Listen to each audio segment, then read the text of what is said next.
உலகெங்கிலும் வாழும் தமிழ் சொந்தங்கள் அனைவருக்கும் வணக்கம். நம்ம தமிழ்நாட்டில் குறிப்பாக நம்ம கோயம்புத்தூர் மாவட்டத்தில் வந்து பார்த்திங்கன்னா எத்தனையோ புகழ்பெற்ற சிறப்புமிக்க திருத்தலங்கள் வந்து இருக்குங்க. குறிப்பாக மருதமலை முருகன் கோவில், பேரூர் பட்டீஸ்வரர் திருக்கோவில், கோணியம்மன் திருக்கோவில், இந்த மாதிரி பல கோவில்களுக்கு வந்து நம்ம போயிருப்போங்க. சரிங்களா? ஆனால் இந்த கோவை மாவட்டத்தோட இந்த பகுதியான செல்வபுரத்தில் பரபரப்பான சாலைகளுக்கு மத்தியில் மனசுக்கு அலாதியான அமைதியை தரக்கூடிய ஒரு அற்புதமான ஜீவசமாதி ஆலயம் இருக்குது அப்படின்னு சொன்னால் உங்களில் எத்தனை பேர்த்துக்கு அதை நம்ப முடியுதுங்க? ஆனால் இன்னைக்கு நம்ம சேனலில் நாம் பார்க்க போகிறது பார்த்திங்கன்னா கோவை மாவட்டத்தில் செல்வபுரம் உழவர் சந்தை தாயனூர் சாலையில் ஜோதிபுரம் அஞ்சல் அப்படிங்கிற பகுதியில் அமைந்திருக்கக்கூடிய அருள்மிகு தன்னாசி ஈசர் திருக்கோவில் பற்றின சிறப்பான தகவல்களையும் அதனுடைய சிறப்பான வரலாறு பற்றியும் தாங்க நம்ம பார்க்க போகிறோங்க. சரிங்களா?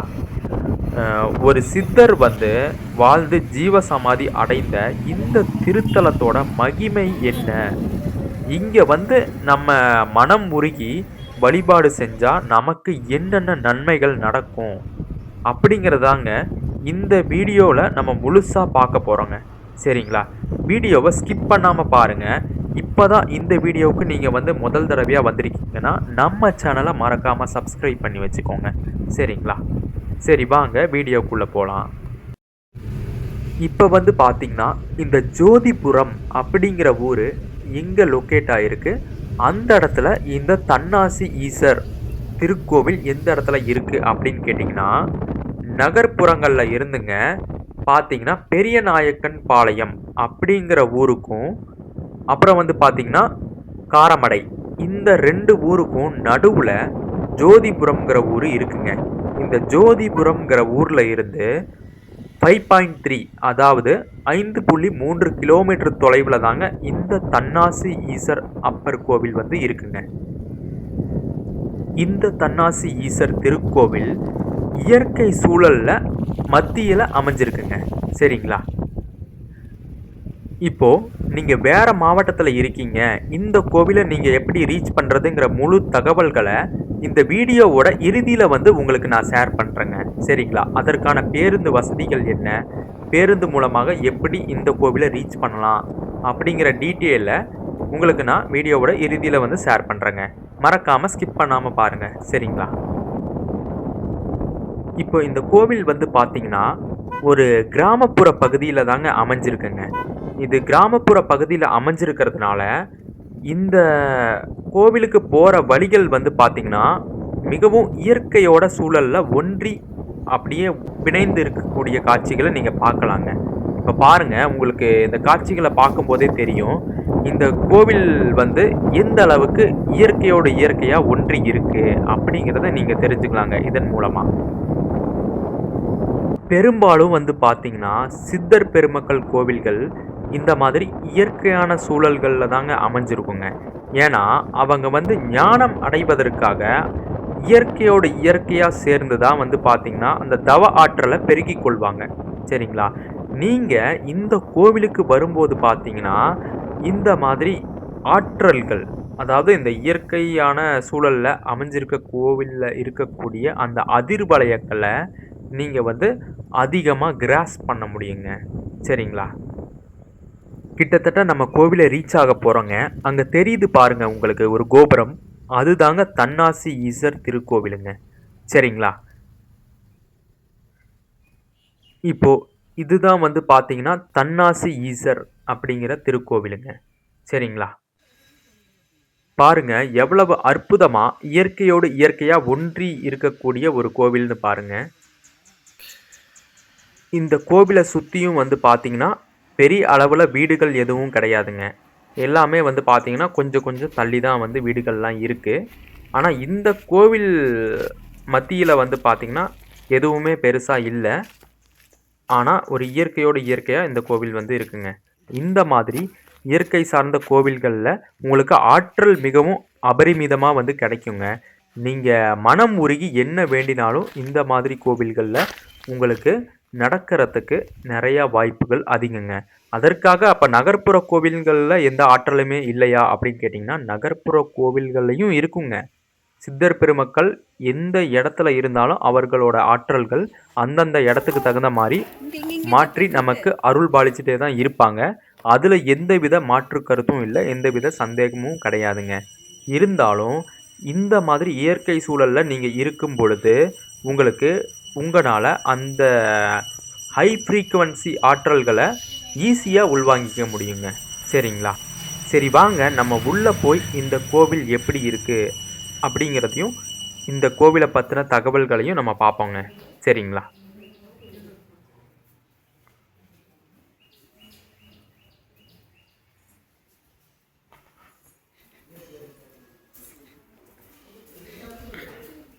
இந்த கோவிலை பார்க்கும்போது வந்து பார்த்தீங்கன்னா, மிகவும் சக்தி வாய்ந்த, அதிக ஆற்றல் நிறைந்த ஒரு கோவிலா தாங்க தெரியுது. ஒரு சாதாரண கோவில் மாதிரி தெரியலங்க.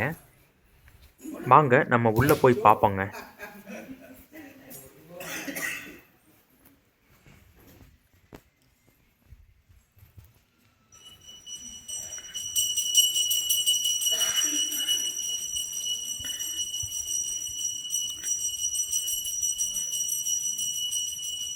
இப்போ வந்து பார்த்தீங்கன்னா, நம்ம கோவிலுக்குள்ள நுழைந்ததும் இடதுபுறமா வந்து பார்த்தீங்கன்னா, கன்னிமார் கருப்பசாமி வந்து எழுந்தருளி இருக்காருங்க. சரிங்களா?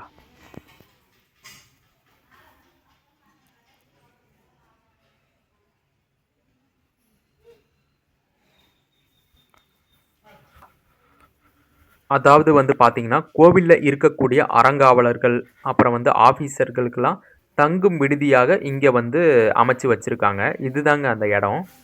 சரிங்களா? அப்புறம் வந்து பார்த்தீங்கன்னா, இது காடுகள் நிறைந்த பகுதிகள்ல இந்த கோவில் இருக்கிறதுனால, வரும் பக்தர்களுக்கு இந்த இடத்துக்கு பின்னாடி வந்து பார்த்தீங்கன்னா, ரெஸ்ட் ரூம் வசதிகள் பண்ணி குடுத்துருக்காங்கங்க. சரிங்களா? இந்த கோவிலுடைய இந்த அமைதி வந்து எப்படி நிலவி இருக்குன்னு வந்து பாருங்க. நீங்களே வந்து ரியலைஸ் பண்ணி பாருங்க நேர்ல வந்து. சரிங்களா? சரிங்க. இந்த கோவிலுடைய சிறப்பான தகவல்கள் என்னங்கிறத நம்ம பார்க்க போயிரலாங்களா? சரி வாங்க. அதாவது வந்து பார்த்தீங்கன்னா, பல 100 ஆண்டுகளுக்கு முன்னாடி இந்த செல்வபுரம் பகுதியில ஒரு மகா சித்தர் வந்து பார்த்தீங்கன்னா, வாழ்ந்து வந்துட்டு இருந்திருக்காருங்க. வாழ்ந்து வந்துட்டும் இந்த இடத்துல அதிகமாக உலாவிட்டும் இருந்திருக்காருங்க. சரிங்களா?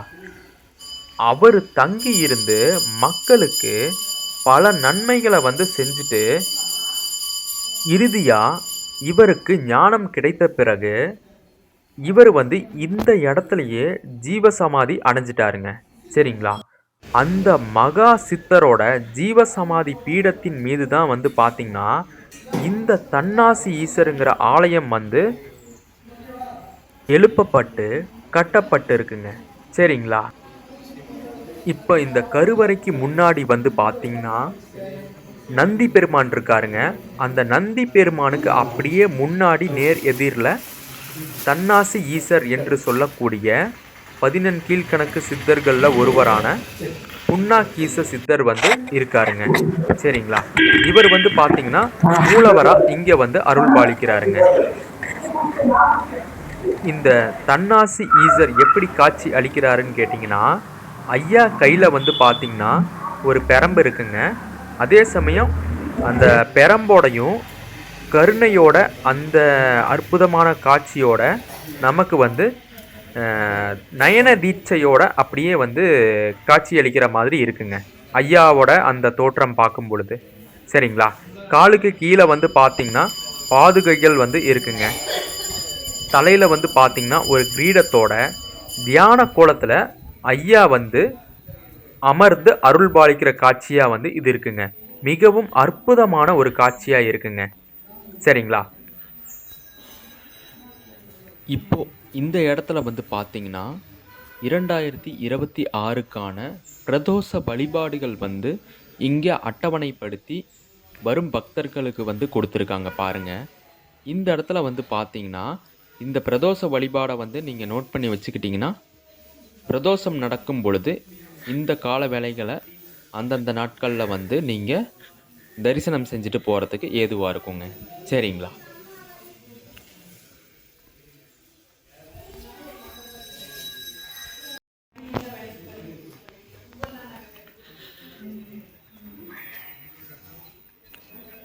இப்போ அப்படியே இந்த கோவிலுக்கு பின்னாடி இருக்கிற இந்த காட்சிகள பாருங்க, எவ்வளவு அற்புதமா இருக்குன்னு. சரிங்களா? இந்த காட்சிகள் பாருங்க. இங்க வந்து இந்த மரங்கள் இருக்கு இல்லைங்களா? இந்த மரங்கள்ல அரச மரமும், ஆலமரமும் அப்படியே பின்னி பிணைஞ்சு ஒன்றாக இருக்கக்கூடிய இந்த காட்சிகள நீங்க வந்து இந்த கோவில்ல மட்டும் தாங்க எனக்கு தெரிஞ்சு பார்க்க முடியுங்க. இந்த மாதிரி அற்புதமான இந்த ஒரு வித்தியாசமான ஒரு மரம் வந்து இப்படி இருக்கிறதுங்கிறது இங்க மட்டும் தான் நீங்க வந்து பார்க்க முடியுங்க.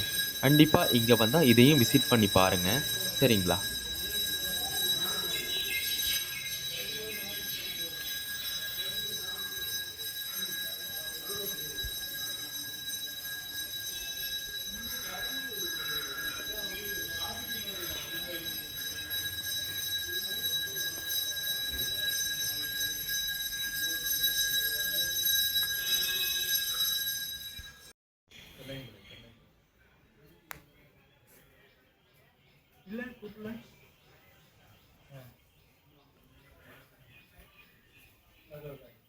இப்ப இங்க பாருங்க.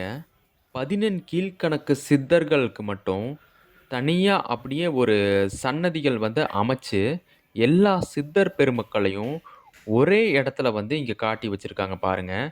எனக்கு தெரிஞ்சு இந்த கோவில்ல வந்து பார்த்தீங்கன்னா, இப்படி வைக்கிறதுங்கிறது ரொம்பவுமே அபூர்வமான ஒரு விஷயங்க. மத்த கோவில்ல இந்த மாதிரி சித்தர் பெருமக்களுக்கு வந்து தனியா அமைச்சு வச்சிருக்காங்களா? அப்படிங்கிறது தெரியல. நீங்க இதுல எந்த சித்தர் பெருமக்கள் கிட்ட வந்து பார்த்தீங்கன்னா, என்ன வேணுமோ கேட்டீங்கனாலும், அவங்க அவங்களுடைய அருளாசியின்படி உங்களுக்கு வந்து பண்ணி குடுப்பாங்க. சரிங்களா? நீங்க என்னென்ன வேண்டுறீங்களோ அந்த கோரிக்கைகள நீங்க மனச ஒருநிலைப்படுத்தி நல்ல மனதுடன் கேட்டால் உங்களுக்கு வந்து நிச்சயமா பண்ணி குடுப்பாங்க. சரிங்களா? உங்களுடைய கடன் பிரச்சனைகள் தீர்ந்ததாகட்டும், எந்த பிரச்சனை வேணாலும் உங்களுக்கு வந்து இந்த சித்தர் பெருமக்கள் குருவாக வந்து உங்களுக்கு நிறைவேத்தி வப்பாங்க. சரிங்களா? இந்த சித்தர் பெருமக்கள்ல உங்களுக்கு பிடிச்ச சித்தர் யாரு? அவர்கள்கிட்ட உங்களுக்கு என்ன நன்மை நடந்தது? அப்படிங்கிறத கமெண்ட் செக்ஷன்ல கமெண்ட் பண்ணுங்க. சரிங்களா? சொல்ல விருப்பம் இல்லைன்னா, எந்த சித்தர்கள் வந்து பிடிக்கும் அப்படிங்கிறத மட்டும் கமெண்ட் செக்ஷன்ல கமெண்ட் பண்ணுங்க. சரிங்களா?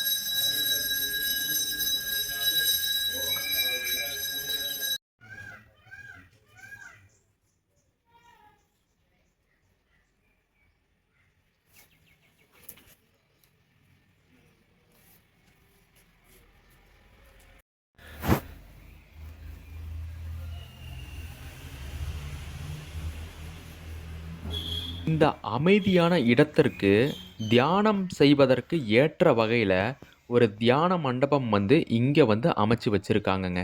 சரிங்களா?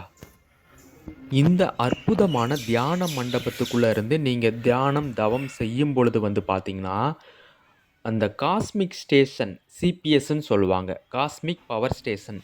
அங்க இருந்து உங்களுக்கு டைரக்ட்டா ஆகாய சக்தி வந்து பார்த்தீங்கன்னா, இந்த இடத்துல இருந்து நீங்க தியானம் பண்ணும் பொழுது, நிச்சயமா உங்களுக்கு கிடைக்குங்கிறத எள்ளளவும் மாற்றமே கிடையாதுங்க.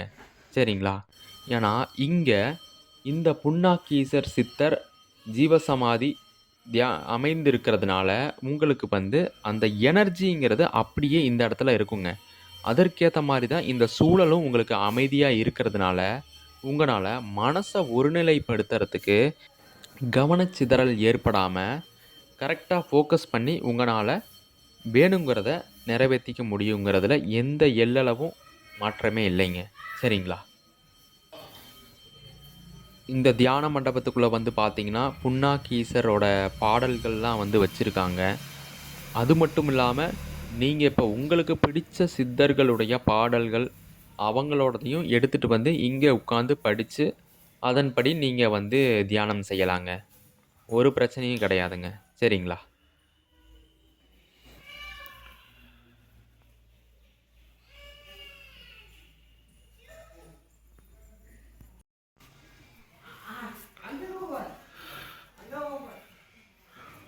இந்த கோவில் வந்து பார்த்தீங்கன்னா, ரொம்பவுமே அமைதி நிலவக்கூடிய ஒரு இடமா இருக்குங்க. ரொம்ப ஒரு சலசலப்பு, சவுண்டு இந்த மாரி வந்து பார்த்தீங்கன்னா, உங்க கவனச்சிதறல்கள் எதுவுமே ஏற்படாத வகையில இருக்கிறதுனால, இங்க வந்து உங்களுக்கு அந்த கடவுள்கிட்ட கோரிக்கைகளை வைத்து, எந்த ஒரு கவனச்சிதறலும் இல்லாம, உங்கனால ஒரு விஷயத்த வந்து கேட்டு நீங்க வேண்டுனீங்கன்னா, நடக்கறதுக்கு 100% வந்து வாய்ப்புகள் அதிகமா இருக்குங்க. சரிங்களா? அப்புறம் இன்னொரு விஷயம் என்னன்னு கேட்டீங்கன்னா, இந்த இடத்துல நெறையா மரங்கள்லாம் வந்து வளர்த்து வச்சிருக்காங்க. அந்த இயற்கை சூழலுக்கு ஏற்ற மாரியே. அதுவும் வந்து பார்க்கறதுக்கும் வந்து கண்களுக்கு குளிர்ச்சியா இருக்குங்க. இப்போ இந்த இடத்துல நெறையா மரங்கள் இருக்கிறதுனால, எது வந்து தல விருட்சம் அப்படிங்கிறது கணிச்சு சொல்ல முடியலைங்க. சரிங்களா? நீங்க இங்க வரும்பொழுது, இங்க இருக்கிற அந்த அறங்காவலர்கிட்ட கேட்டு தெரிஞ்சுக்கோங்க. இப்போ இந்த இடத்துல வந்து பார்த்தீங்கன்னா, ஒரு புத்துக்கண்ணு இருக்குங்க. இந்த புத்துக்கண்ணு தான் நாகம்மா அப்படின்னு சொல்லி சொல்றோம் நம்ம. சரிங்களா? இப்ப இங்க வந்து பெண்கள் வந்து நாகதோஷம், இந்த மாரி சர்ப்பதோஷம் இருக்கிறவங்களுக்கு, இங்க வந்து பார்த்தீங்கன்னா, வேண்டுனீங்கன்னா நடக்கும் அப்படிங்கிறது சொல்லப்படுதுங்க.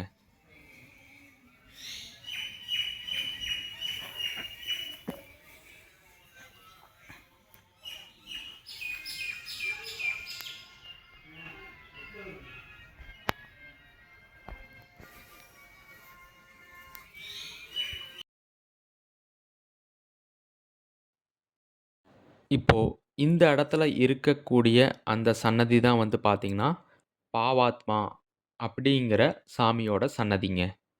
சரிங்களா? இப்ப வாங்க, இந்த சன்னதி வந்து எப்படி இருக்குங்கிறத நம்ம பார்ப்போங்க.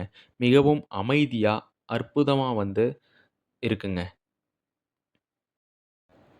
இப்போ இந்த பாவாத்மா சன்னதிகிட்ட வந்து பார்த்தீங்கன்னா, மோஸ்ட்லி வந்து பெண்கள் வந்து இங்க அதிகமா வந்து விருப்பப்பட்டு வந்து வழிபட்டுட்டு போறாங்க. அப்படிங்கிறதா இந்த கோவில்ல இருக்கக்கூடிய அந்த பூசாரிகள் மட்டுமல்லாம, அறங்காவலர்களும் வந்து சொல்றாங்கங்க. சரிங்களா? இந்த பாவாத்மாவ வேண்டுனா, பெண்களுக்கு வந்து அ என்னென்ன வந்து அவங்க கோரிக்கை வைக்கிறாங்களோ, அந்த கோரிக்கைகள இந்த பாவாத்மா வந்து நிறைவேத்தி குடுக்கிறதா சொல்லப்படுதுங்க. இப்ப வந்து நம்ம மருந்தீஸ்வரர் சன்னதிய வந்து பார்க்க போறோங்க. சரிங்களா? இப்ப பாருங்க, இங்க இருக்கக்கூடிய இந்த ஈஸ்வரர், மருந்தீஸ்வரரா வந்து நமக்கு வந்து அருள் பாலிக்கிறாருங்க. இப்போ மருந்து அப்படின்னா, நம்ம வந்து கடையில வாங்கக்கூடிய அந்த மெடிசின்ஸ் கிடையாதுங்க. நம்ம ஆன்மாக்குள்ள இருக்கக்கூடிய அழுக்குகள், அப்புறம் மனக்குறைகள், இந்த மாரி நெகட்டிவ் வைப்ரேஷன்ஸ்னால நம்ம ஆன்மா வந்து பாதிக்கப்பட்டிருக்குங்க. அந்த ஒரு அழுக்க நீக்கக்கூடிய அந்த விஷயத்த எடுக்கக்கூடிய சக்தி வாய்ந்த ஆற்றல் மிக்க ஈஸ்வரர் தான் இந்த மருந்தீஸ்வரர் அப்படின்னு சொல்லி இங்க இருக்கிற பெரியவங்க சொல்றாங்கங்க. சரிங்களா? இந்த மருந்தீஸ்வரர வந்து நம்ம மனதார மனசுல நெனச்சுட்டு வேண்டி கோரிக்கைகள வச்சோம் அப்படின்னா, நமக்கு ஞானம் அடையக்கூடிய வழிய வந்து இந்த மருந்தீஸ்வரர் சொல்லுவாரு. அதாவது நம்ம ஆன்மாக்குள்ள இருக்கக்கூடிய அழுக்க நீக்கி, ஞானம் புகட்டுவதற்காக இந்த மருந்தீஸ்வரர் உங்களுக்கு அந்த ஞானத்த குடுப்பாரு. அப்படின்னு சொல்லிட்டு இங்க இருக்கிற அறங்காவலர் சொல்றாங்கங்க. சரிங்களா? இந்த மருந்தீஸ்வரர வந்து ஒவ்வொருவரும் மறக்காம இங்க இருக்கிற மருந்தீஸ்வரர வந்து வேண்டிக்கோங்க. அப்படிங்கிறது நம்ம சேனல் சார்பா நம்ம சொல்லிக்கிறோங்க. சரிங்களா? முன்னாடி பார்த்தோம் இல்லைங்களா? இந்த திருக்கோவில்ல இருக்கக்கூடிய அதாவது அந்த ஆலமரமும், காராச்சி மரமும் சுமார் 1000 வருடங்களுக்கு மேல் மிக பிரம்மாண்டமாக அமைஞ்சிருக்குங்க. சரிங்களா? இந்த 2 மரத்துக்கும் நடுவுல நீங்க வந்து உட்கார்ந்து தியான நிலையில இரு கைகளையும் பரப்பி அமர்ந்து கொண்டு எந்த காரியம் நீங்க நினைக்கிறீங்களோ, அத வந்து நீங்க நினைச்சு வேண்டுனீங்க அப்படின்னா, அந்த காரியம் வந்து பார்த்தீங்கன்னா, நிச்சயமா நடக்கும் அப்படிங்கிறது சொல்லப்படுதுங்க. சரிங்களா? ஏன்னா இங்க தானே ஜீவசமாதி அடைஞ்சிருக்காரு. அப்ப வந்து பார்த்தீங்கன்னா, அது ஆக்சுவலா என்னன்னா, ஞானம் அடைஞ்சிருக்காரு அப்படின்னு தாங்க சொல்லணும். அவருடைய ஆற்றல் இந்த இடத்துல வந்து அப்படியே அந்த அதிர்வலயங்களா அந்தந்த இடத்துலயே வந்து அந்த ஃப்ரீக்வன்சி லெவல்ல இருக்குங்க. நீங்க அங்க உட்கார்ந்து மனத ஒருநிலைப்படுத்தி தியானம் செய்யும் பொழுது, உங்களுக்கு வந்து பார்த்தீங்கன்னா, அந்த பேராற்றல் கிடைப்பதன் மூலமாக உங்களுடைய வாழ்வியல் ரீதியான பிரச்சனைகள தீர்க்க முடியும். சரிங்களா?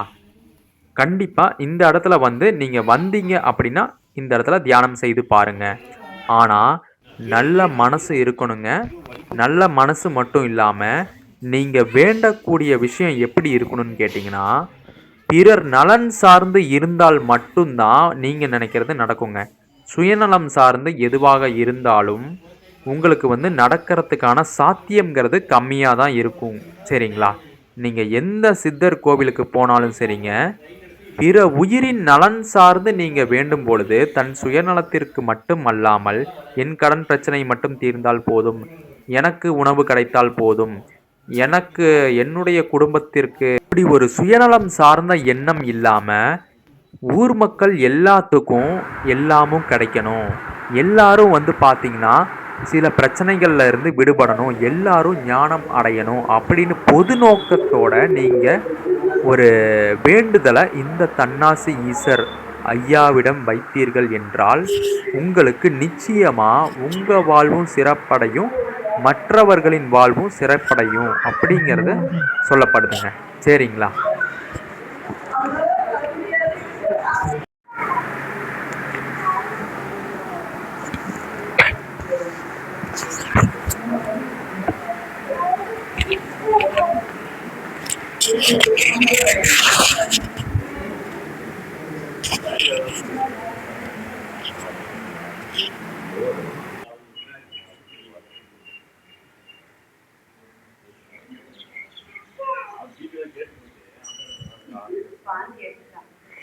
இந்த இடத்துல 9 நவக்கிரகங்கள் இருக்கக்கூடிய சன்னதி வந்து இந்த இடத்துல இருக்குங்க. இதை வாங்க பார்ப்போம், எப்படி இருக்குன்னு பார்ப்போம் வாங்க.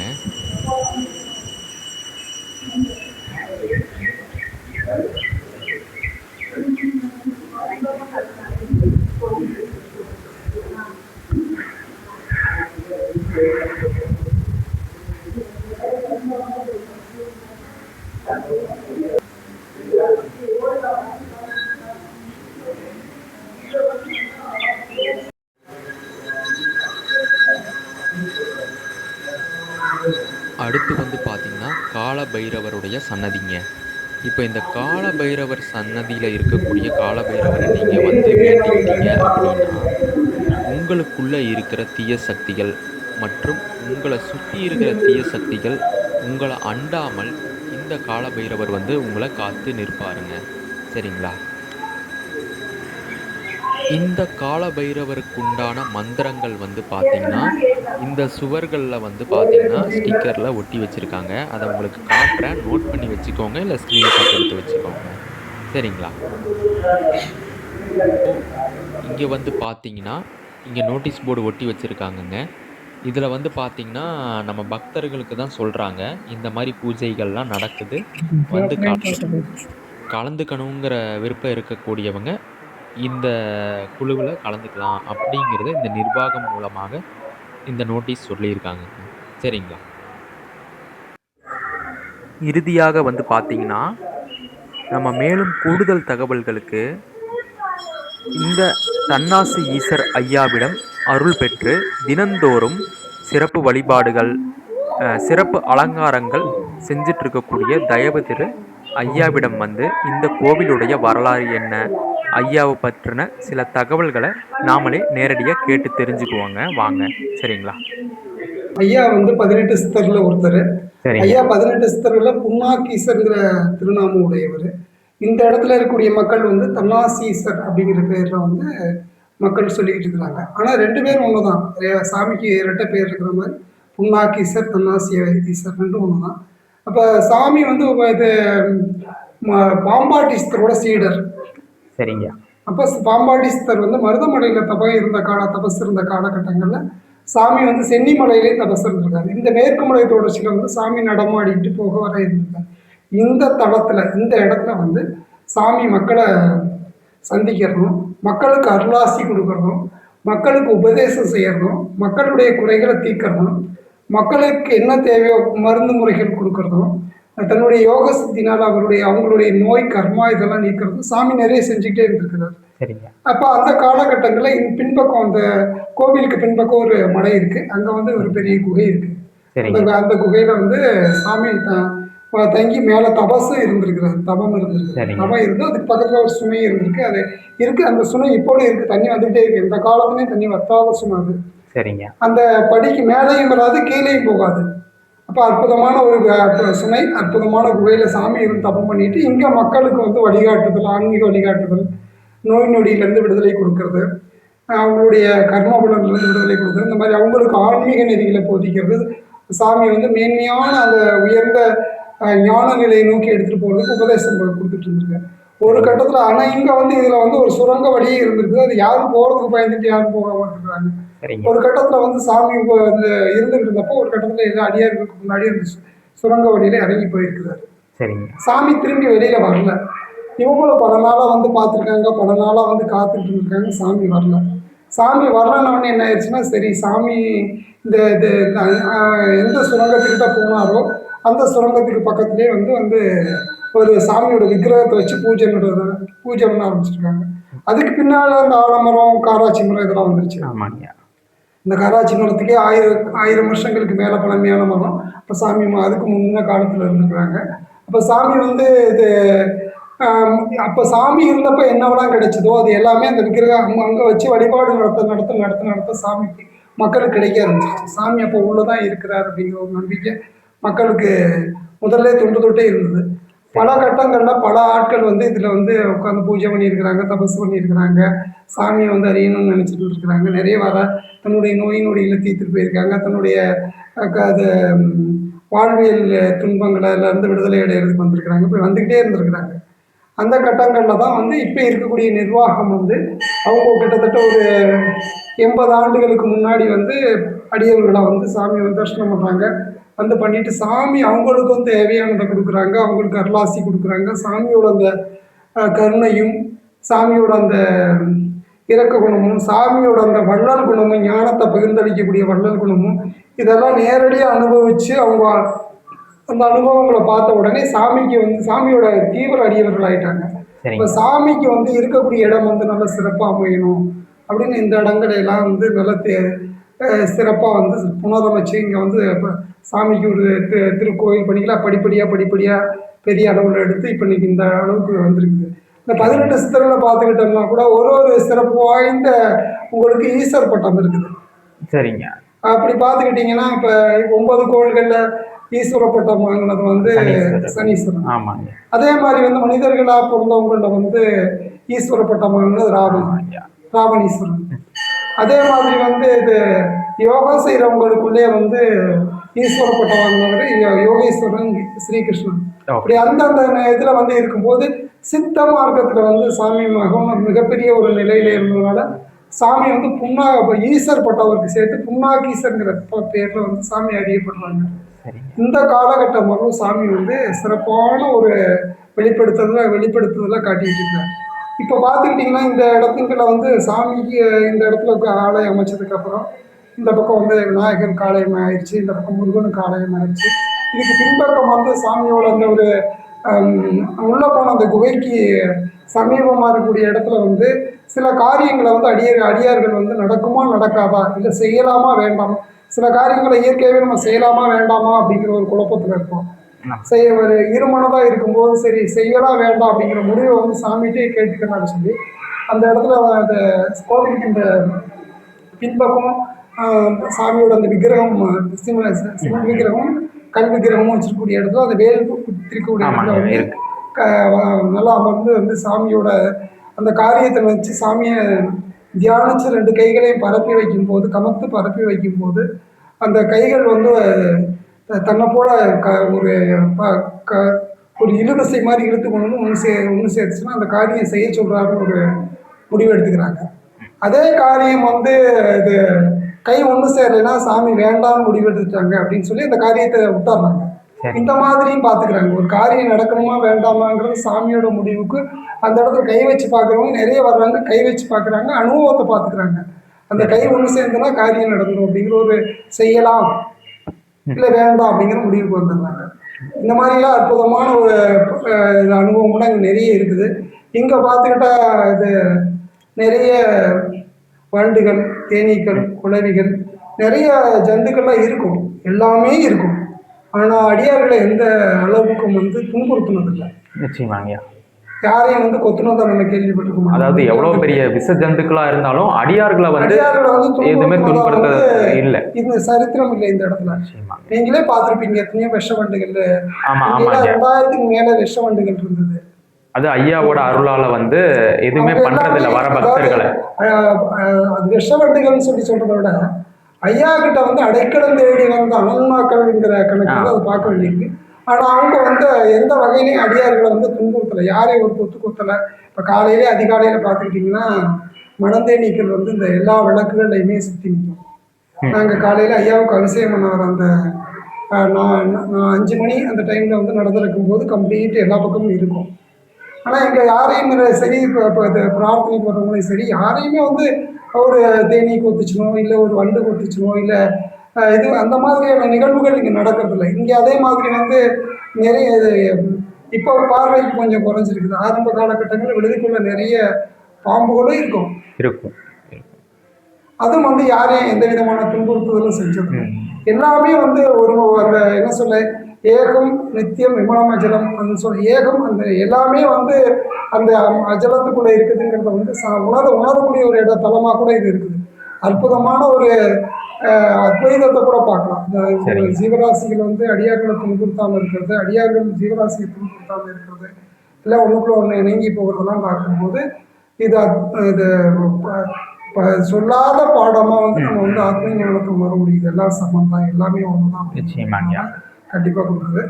எல்லாமே இங்க ஒண்ணு நடக்கக்கூடிய ஒரு விஷயமும் அதிசயம் தான். ஒரு விஷயமும் வந்து நமக்கு வந்து சிறப்பான ஒரு தொடக்கத்தை கொடுக்குது, சிறப்பான ஒரு லட்சியத்தை நோக்கி நடத்திட்டு போகுது. அந்த லட்சியத்தை நோக்கி நம்ம போகும்போது ஆத்ம ஞானத்தை அடையலாம். நமக்கு சில இடங்களுக்கு போனா அருள் கிடைக்கும், சில இடங்களுக்கு போனா பொருள் கிடைக்கும். ரெண்டு ஒரு சேர கிடைக்கிறது இல்லை. அப்ப இது வந்து அருளும் கிடைக்கும், பொருளும் கிடைக்கும். சாதாரண பெட்டி கடைக்கு போனா அந்த அளவுக்கு உள்ள அளவுக்கு தான் பொருட்கள் கிடைக்கும். டிபார்ட்மெண்ட் ஸ்டோருக்கு போனோம்னா எல்லா விதமான பொருட்களும். அதே மாதிரி வந்து அது பள்ளிக்கூடங்கள்லயும் கல்லூரிகள்லயும் ஒரு சில பாடங்களை மட்டும் தான் படிக்க முடியும், பாடத்தை படிக்க முடியாது. பல்கலைக்கழகத்துல அப்படி கிடையாது, எல்லா பாடங்களையும் படிக்கலாம். இது பல்கலைக்கழகம். நிச்சயமாங்கய்யா. கண்டிப்பா இங்க வந்து இப்ப கத்துக்க வேண்டிய பாடங்கள் நிறைய இருக்குது.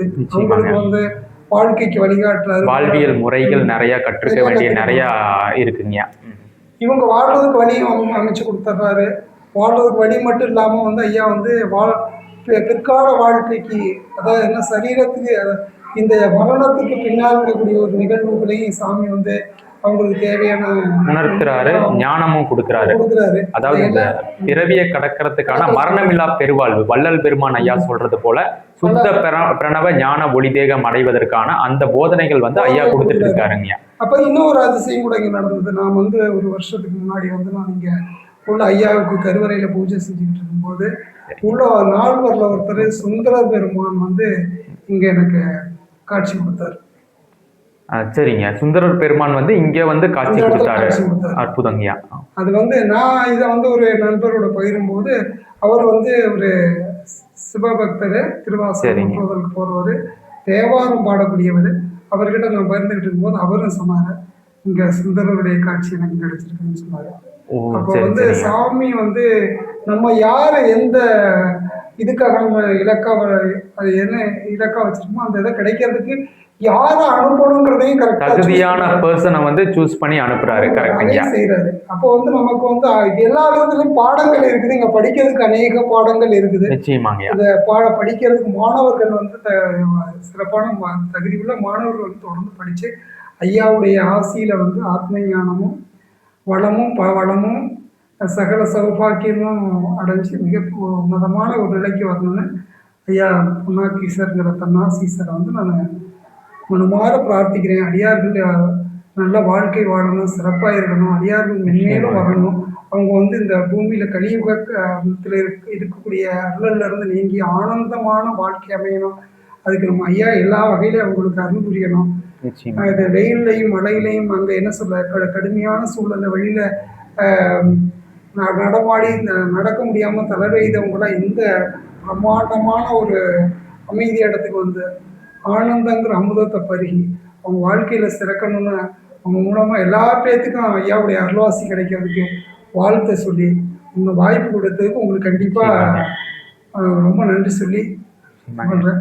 வேற ஏதாவது கேட்கறதுனா இல்லைங்க. இப்போ வந்துங்கய்யா, இன்றைய கால அந்த கலியுகத்துலங்கய்யா, இப்போ இருக்கிற அந்த இளைஞர்கள்லாம் ரொம்பவும் வந்து பார்த்தீங்கன்னா தொழில்நுட்ப ரீதியாக வந்து பாதிக்கப்பட்டு இருக்காங்கய்யா. அதாவது ஏஐ, அதாவது ஆர்டிஃபிஷியல் இன்டெலிஜென்ஸ் என்று சொல்லக்கூடிய செயற்கை நுண்ணறிவை வந்துட்டுங்கய்யா அறிவுன்னு சொல்லிட்டு அதுதான் உண்மையான அறிவு அப்படின்னு சொல்லி நினைச்சிட்டு அதன் பின்னாடி போயிட்டு இருக்காங்கய்யா.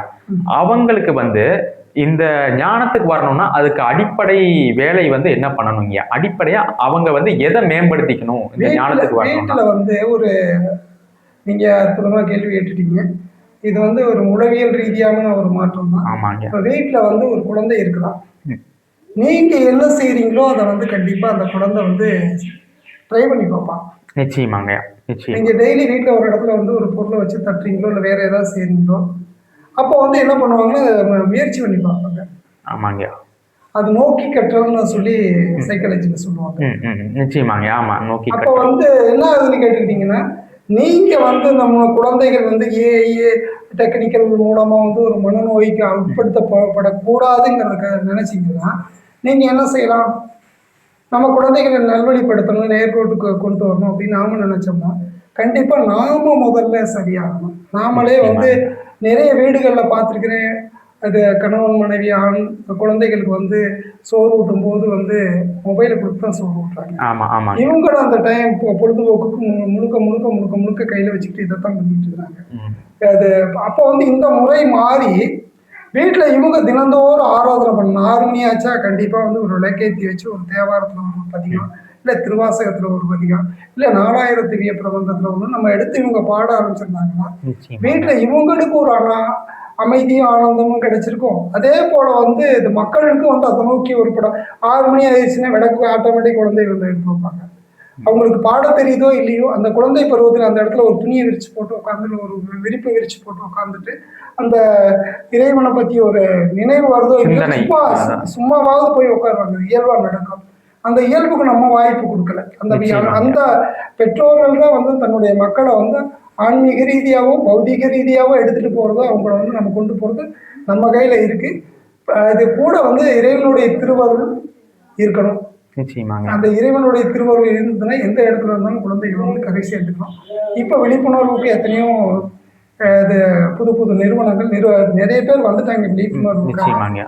அந்த அடியார்கள் வந்து விழிப்புணர்வு செய்யறதுக்காக எங்க தேவாரம் பதிவு தேவாரம் பாடுறாங்க, திருவாசகம் முற்றுவதல் பண்றாங்க, மக்களுக்கு நல்ல கருத்துக்களை எடுத்து சொல்றதுக்கு சத்சங்க சமிதி போடுறாங்க, நிறைய இடங்கள்ல வந்து சொற்பொழிவு நடத்துறாங்க, திருவாசகம் இந்த மாதிரி முக்கியமான பாடல்களுக்கு விளக்கம் கொடுக்குறாங்க. அதன் மூலமா வந்து தெளிவு கொடுக்குறாங்க. நிறைய முதல்ல எல்லாம் ருத்ராட்சம் போடுறதுக்கு வந்து வெக்கப்பட்டுக்கிட்டு கிடந்தவங்க இப்ப ருத்ராட்சம் போடுறாங்க, திருநீர் அணிகிறாங்க. இறைவனை நோக்கி இப்போ வந்து அடியெடுத்து வைக்கக்கூடிய தொடக்கம் நமக்கு நல்லாவே தெரியுது. எதிர்காலத்துல ஏஐ எது வந்தாலும் சரி இவங்க வந்து ஆன்மீக பயணத்தை வந்து வெற்றிகரமா போவாங்க. இந்த இப்போ காலத்துல இல்லாத அளவுக்கு இப்போ வந்து கிரிவலம் போறாங்க. எல்லா பகுதிகளிலும் இருக்கக்கூடிய மலை மேல இருக்கக்கூடிய ஆலயங்கள்ல கிரிவலம் போறாங்க. மக்கள் வந்து அது என்ன சொல்ல முழுமையான ஈடுபாடு இல்லைனாலும் ஈடுபாட்டை நோக்கி நகர ஆரம்பிச்சிட்டாங்க. இனி காலகட்டங்களில் முழுமையான ஈடுபாட்டுக்கு வந்துடுவாங்க. முதல்ல தேவாரம் திருவாசகம் அந்த மாதிரி புத்தகம் நூல்கள்லாம் வாங்குறது ரொம்ப சிரமமா இருந்தது. இப்போ வீடு தேடி வர ஆரம்பிச்சிருச்சு. அதே மாதிரி பாடக்கூடிய முறைகளும் தெரியாம இருந்தது. ஆரம்பத்துல லலிதா சகஸ்ரநாமம் வந்து எனக்கு 97ல் வந்து என்னுடைய குருநாதரான மாதாம்பரான ஐயம்மா தான் எனக்கு முதல்ல திருவாசகம் குருவேனா லலிதா சகஸ்ரநாமம் கொடுக்குறாங்க. அந்த காலகட்டங்களில் வெளியில எங்கேயுமே லலிதா சகஸ்ரநாமம் வாங்க முடியாது, லலிதா சகஸ்ரநாமம் ஜெபிக்க முடியாது அப்படின்னு ஒரு சூழலை வந்து அந்த காலகட்டங்களில் இருந்தது.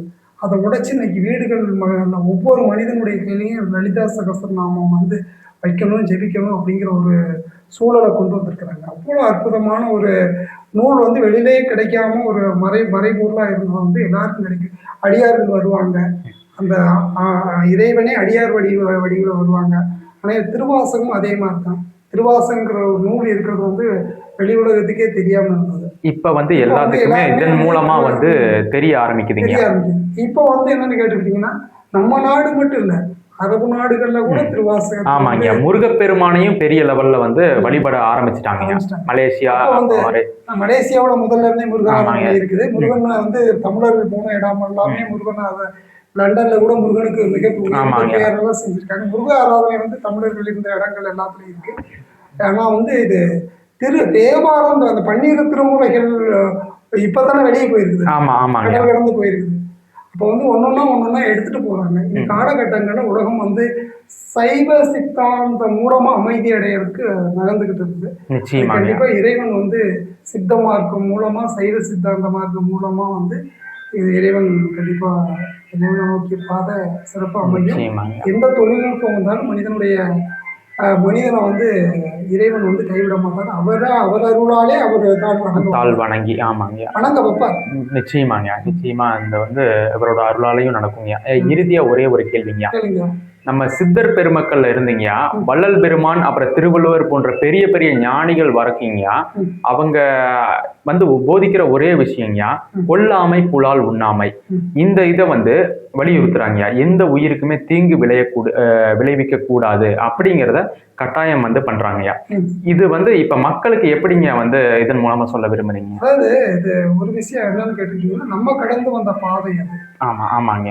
புல்லாகி பூடாய் புழுவாய் மரமாகி பல்விதமாகி பறவையாய் பாம்பாகி கல்லாய் மனிதராய் அதை சொல்லிட்டு வரும்போது இறுதியே என்ன வரணும்னா மனிதராக. ஆமாங்க. அப்போ நம்ம போலதான் அதுவும் ஒரு கடந்து வந்துட்டு இருக்கிறாங்க. அப்போ அவங்கள கொள்றதுனால வந்து நமக்கு நம்ம மாதிரி வரக்கூடியவங்களும் நம்ம தடுக்கிற ஒண்ணு. ரெண்டாவது நம்ம வந்த வழியில வரக்கூடியவங்க வந்து ஒரு என்ன சொல்ல, அது ஒரு இனப்படுகொலைன்னு தான் சொல்லணும். என்ன காரணம் கேட்டுக்கிட்டா, பிற்காலத்துல மனிதனாகத்தானே போறாங்க. நிச்சயமாங்கய்யா. ஆத்ம ஞானம் அடையணும், மனித நிலைக்கு மனித பிறப்புக்கு வரணும்ல. ஆமாங்கய்யா. அதுக்கு ஒரு பிறப்பு கொடுக்கப்படும். 84 லட்சம் யோனி பிறவிகள்ல வந்து கடைசி பிறவியா மனித பிறவி. ஆமாங்கய்யா. அப்ப இவங்க படிப்படியா நம்மள நோக்கி தானே வந்துட்டு இருக்காங்க. நிச்சயமாங்கய்யா. அதை தடுக்கிறதுக்கு நமக்கு உரிமை இல்லையில. ரெண்டாவது வந்து யாருகிட்ட வந்து அன்பு இருக்குதோ, யாருகிட்ட கருணை இருக்குதோ, யாருகிட்ட தயை இருக்குதோ அவங்களுக்குள்ள பரம்பொருள் இருக்கு. பரம்பொருள் நேரடி அவங்களுக்குள்ள இறங்கி வர்றாங்க. அந்த பரம்பொருள் இறங்கி வர்றதுக்கான வாய்ப்பு நம்ம வந்து உயிரிழ கொள்றது மூலமா நம்ம வந்து தடுத்துக்கிறோம்ல. சுத்தம் இல்லாத பாத்திரத்துல வந்து எவ்வளவு பால் ஊத்துனாலும் பால் சுத்தமா இருக்காது, கெட்டு. பால் சுத்தம் பாத்திரம் சுத்தமா இருந்தால் தான் பால் கெடாது. அப்போ பாலை பாதுகாக்கணும்னா கண்டிப்பா வந்து இது சுத்தமா பாத்திரத்தை வச்சுக்கணும். இந்த பாத்திரத்துல இறைவன் பரம்பொருள் இறைவன்ங்கிற பால் உள்ள வர்ற பாத்திரத்தை நான் வந்து அசுத்தமா கொள்றதும் புலால்ன்றதும் வச்சுக்கிட்டு நான் சுத்தமா வச்சிருந்தேன்னா எனக்குள்ள இருக்கக்கூடிய பால் எப்படி சுத்தமா இருக்கும்? எல்லாத்துக்கும் ஒரே அளவா இருந்தாலும் கூட அவங்களுடைய மழைநீர் விழுகும்போது ரொம்ப தூய்மையா விழுந்தாலும் கூட செம்மண்ணில் விழுகக்கூடிய மழைநீர் வந்து சிகப்பு தன்மையா இருக்கு. கரிசல் மண்ணில் விழுகக்கூடிய நீர் வந்து கருப்பா இருக்கு. அதாவது அந்த மண்ணை பொறுத்து இருக்கிற நாம வந்து தூய்மையா இருந்தோம்னா நம்ம மேல விடக்கூடிய தண்ணி வந்து கண்டிப்பா அந்த மழைத்துளி வந்து தூய்மையானதாக தானே இருக்கும். அப்போ வந்து தூய்மையா இருக்கணும், கொள்ளாமை புலலுண்ணாமை இருந்தோம்னா கண்டிப்பா நமக்குள்ள விடக்கூடிய அந்த பரம்பொருள் வந்து தூய்மையா இருக்கும். நிச்சயமாங்க. அதை நோக்கி அது நம்ம மேல உள்ள ஒரு ஜீவ காருண்யத்தினாலதான் கொள்ளாதீங்க, புலல் உண்ணாதீங்க, உயிர்களுக்கு துன்புறுத்தாதீங்க அப்படின்னு வந்து மகான்கள் நம்ம நோக்கி சொல்லிக்கிட்டு இருக்கிறாங்க. அது நம்ம மேலே மற்ற உயிர்கள் மேல உள்ள இருக்கக்கூடிய கருணையினால அல்ல, அந்த பாவத்துல நாம விழுந்துடக்கூடாதுங்கிறது நம்ம மேல உள்ள கருணையினால. நிறைய பேர் நினைச்சுக்கிட்டு இருக்காங்க இது ஹிம்சை செஞ்சா அது மற்ற உயிர்களை காப்பாத்துறதுக்காக வந்து போதிச்சிருக்காங்க. அது அப்படி கிடையாது. நம்ம மேல உள்ள கருணையினால நாம வந்து இறைவனை நோக்கி நடந்து போகக்கூடிய இந்த வழியில வந்து நம்மள மாதிரி மனித பிறவியை நோக்கி வந்துகிட்டு இருக்கக்கூடிய எந்த உயிரினங்களை நம்ம கொள்ளும் போது நாம கீழ்நிலைக்கு போயிடுவோம். அவங்களுக்கு ஒரு பட்சம் அந்த இதோட முடிஞ்சு அடுத்த ஸ்டேஜுக்கு அவங்க போயிடுவாங்க. நமக்கு அப்படி கிடையாது. நம்ம இருக்கிற ஸ்டேஜ்ல இருந்து கீழே இறங்கிடுவோம். இருக்கிற நிலையில இருந்து கீழ் நோக்கி இருந்துருவோம். அவங்க ஒரு நிலை மேல வந்துறதுக்கு வாய்ப்பு இருக்குது, நம்ம ஒரு நிலை கீழே இறங்குறதுக்கு வாய்ப்பு இருக்குது. அப்போ இப்படிப்பட்ட ஒரு உன்னதமான ஒரு பிறவியை வந்து நம்ம வீணடிச்சிடக்கூடாது அப்படிங்கிறதுக்காக நம்ம மேல உள்ள கருணையினாலதான் வந்து கொள்ளாதீங்க, புலால் உண்ணாதீங்க. புலால் உண்ணும் போது இன்னொரு விஷயம் என்னன்னு கேட்டுக்கிட்டீங்கன்னா உடல் ஆரோக்கியம் தரும். நிச்சயமாங்க. வயிறு சுத்தமாகாது, டைஜஷன் ப்ராப்ளம் வரும். மனிதனுடைய மனம் வந்து வயிறு சுத்தமாகலே மனிதனுடைய மனம் இறுக்கமாகும். ஆமாங்க. யோக சாதனைக்கோ இல்ல இறை மேல இருக்கக்கூடிய சிந்தனைக்கோ தியானத்துக்கோ வந்து கண்டிப்பா வந்து சப்போர்ட் பண்ணாது. மனம் ஒத்துழைக்காது. ஆமா. மனம் ஒத்துழைக்காம ஆகும்போது அந்த நம்ம கால விரயமாகும். ஆமாங்க. கடவுளை நோக்கிய அடி வந்து ஆத்ம பயணம்ங்கிறது கால விரயம். அடி வந்து பின்னடைவு ஏற்படும். இதெல்லாம் கூட ஏற்படக்கூடாது. ரெண்டாவது வந்து உடம்புல அதிகப்படியான இது நம்ம அசைவ உணவுகளை எடுக்கும்போது நம்மளுடைய மனநிலையிலே மிகப்பெரிய மாற்றம் வரும்.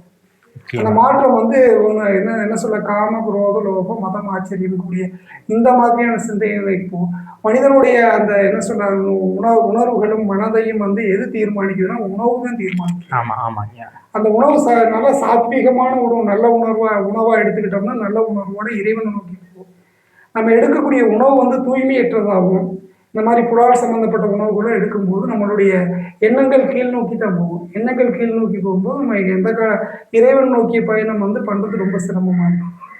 அதனாலதான் வந்து ரொம்ப நம்ம மேல உள்ள கருணையினாலதான் வந்து வள்ளல் பெருமானா இருக்கட்டும், திருவள்ளுவரா இருக்கட்டும், இருக்கக்கூடிய எல்லா மகான்களுமே அகத்தியரே வந்து ஜீவகாருண்யத்துக்கு தான் முக்கியம் கொடுத்துருக்காரு. ஆமாங்க. புலால் உண்ணக்கூடாதுன்னு அவரே முக்கியத்துவம். இது மற்ற உயிர்கள் மேல உள்ள கருணை அல்ல. நமக்கு வந்து மற்ற உயிர்கள் மேல கண்டிப்பா கருணை வரணும். கருணை வந்தால் தான் நம்ம பாத்திரம் சுத்தமாக நம்ம மற்றுள்ள உயிர்கள் மேல அன்பு வந்தால் தான் நமக்கு ஞானத்துக்கு பக்குவ நிலையடவே ஞானத்தை நோக்கி பயணிப்போம். ஆனா வந்து இது நமக்கு கண்டிப்பா இருக்கணும். ஆனா வந்து அவங்க சொன்னது நம்ம மேல உள்ள கருணையினால மறுபடியும் தப்பு பண்ணாதரா முதல்ல இருந்து ஆரம்பிக்கலாம். இன்னும் சில பேர் சொல்லுவாங்க வெற்றி தோல்வியே வெற்றியின் முதல் படி. முதல் படிப்பை தான் கால் வைக்கிறோம். மறுபடியும் முதல் படிப்பை கால் வைக்க கூடாது. ஏறினபடி வீணாக்கிடக்கூடாதுல்ல. நிச்சயமாங்க. கற்றது கைமண் அளவு, கல்லாதது உலகளவுன்னு சொல்லிட்டு அதனால வந்து கண்டிப்பா வந்து ஆன்மீக கல்வி கற்கும் போது உணவு கட்டுப்பாடு ரொம்ப ரொம்ப முக்கியமானது. அதை விட உப்பு புளி காரம் இதெல்லாம் வந்து குறைச்சிக்கணும். உணவு கட்டுப்பாடு இருக்கும்போது மனக்கட்டுப்பாடு வரும். மனக்கட்டுப்பாடு வரும்போது சுவாச கட்டுப்பாடு வரும். சுவாச கட்டுப்பாடு வரும்போது அறிவுக்குள்ள விடுவோம். அறிவு ஆன்மாவுல விடுவோம். வாசி செயல்படும். மனிதனுக்குள்ள இருக்கக்கூடிய அந்த ஆன்ம அது என்ன சொல்ல இந்த வெட்ட வெளி உள்ளொளி வெட்ட வெளியில பிரகாசிக்கும். மனிதன் வந்து ஆனந்த வடிவமா மாறுவான். ஒளி தேகமா மாறுவான். அதுக்கான வழிகள் எல்லாம் வந்து அவங்களுடைய ஜீவ காருண்யம், அந்த உயிர்கள் மேல அன்பு, நமக்குடைய ஜீவன் இருக்குது. இந்த ஜீவன் மேலேயே அன்பு காட்டணும். இந்த ஜீவன் மேல அன்பு காட்டுறதுக்காகத்தான் இத்தனை பாடமும் அவங்க எடுத்துருக்காங்க. ஒரு மனிதனுக்குள்ளே இருக்கக்கூடிய ஜீவன் மேலேயே அன்பு காட்டணும். இந்த ஜீவன் அன்பு காட்டி சிவமாக்கக்கூடிய ஒரு தருணத்தை உருவாக்கிடணும். நிச்சயமாங்க. இதைத்தான் அவங்க உணர்த்திட்டு வருவாங்க. நிச்சயமாங்க. தங்களுடைய அற்புதமான ஆன்மான கருத்துக்களுக்கு ரொம்ப நன்றிங்கய்யா. எல்லாமே குருநாதருக்கு சமர்ப்பணம். இதுல என்னுடைய இருக்கக்கூடிய கருத்துக்கள் எல்லாமே வந்து நல்ல கருத்துக்கள் எல்லாம் குருநாதருடையது. இதுல வந்து தவறான கருத்துக்கள் எதுவும் பதியப்பட்டிருந்தாலும் தவறான கருத்துக்கள் இந்த வாயிலிருந்து வந்தாலும் அது என்னுடைய அறியாமையில வந்தது. இதுல வந்த எல்லா நல்ல கருத்துக்களும் உயர்ந்த சிந்தனையும் எல்லாமே ஐயாவுடையது. சரிங்க. ஏன்னா நான் சாதாரண மாநிலம் உங்களை போல ஒருத்தர். அதுல வர சிறப்பாக வரக்கூடிய எல்லா கருத்துக்களுமே ஐயாட்ட இருந்து வந்தது. குற்றத்தை நீக்கி அம்மா மாதிரி பாலை மட்டும் குடிச்சிட்டு தண்ணீரை குடிக்கணும்னு கேட்டுக்கிறேன். நிச்சயமாயா. ரொம்ப நன்றி. நன்றி. இப்போ வந்து பார்த்தீங்கன்னா நம்ம வீடியோவோட இறுதி பகுதிக்கு வந்துட்டோங்க.